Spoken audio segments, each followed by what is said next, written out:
What if I told you Jesus came to abolish religion? What if I told you voting Republican really wasn't his mission?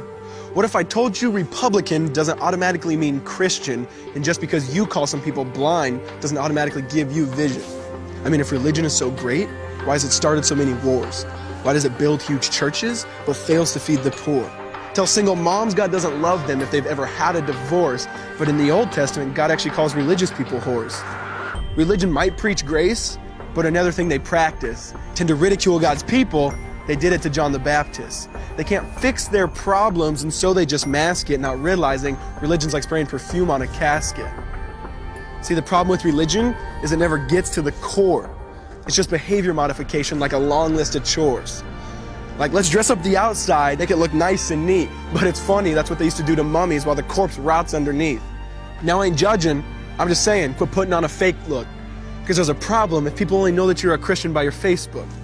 I mean, in every other aspect of life, you know that logic's unworthy. It's like saying you play for the Lakers just because you bought a jersey. See, this was me too, but no one seemed to be on to me. Acting like a church kid while addicted to pornography. See, on Sunday I'd go to church, but Saturday getting faded, acting if I was simply created to just have sex and get wasted. See, I spent my whole life building this facade of neatness, but now that I know Jesus, I boast in my weakness. Because if grace is water, then the church should be an ocean. It's not a museum for good people, it's a hospital for the broken. Which means I don't have to hide my failure, I don't have to hide my sin. Because it doesn't depend on me, it depends on Him. See, because when I was God's enemy, and certainly not a fan, He looked down and said, I want that man. Which is why Jesus hated religion, and for it He called them fools. Don't you see so much better than just following some rules? Now let me clarify. I love the church, I love the Bible, and yes, I believe in sin. But if Jesus came to your church, would they actually let Him in? See, remember He was called a glutton and a drunkard by religious men. But the Son of God never supports self-righteousness, not now, not then. Now back to the point, one thing is vital to mention. How Jesus and religion are on opposite spectrums. See, one's the work of God, but one's a man-made invention. See, one is the cure, but the other's the infection. See, because religion says do, Jesus says done.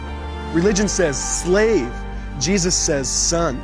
Religion puts you in bondage, while Jesus sets you free. Religion makes you blind, but Jesus makes you see.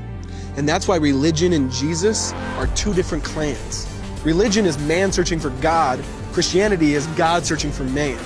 Which is why salvation is freely mine, and forgiveness is my own. Not based on my merits, but Jesus' obedience alone. Because He took the crown of thorns and the blood dripped down His face. He took what we all deserved. I guess that's why you call it grace. And while being murdered, He yelled, Father, forgive them. They know not what they do. Because when He was dangling on that cross, He was thinking of you.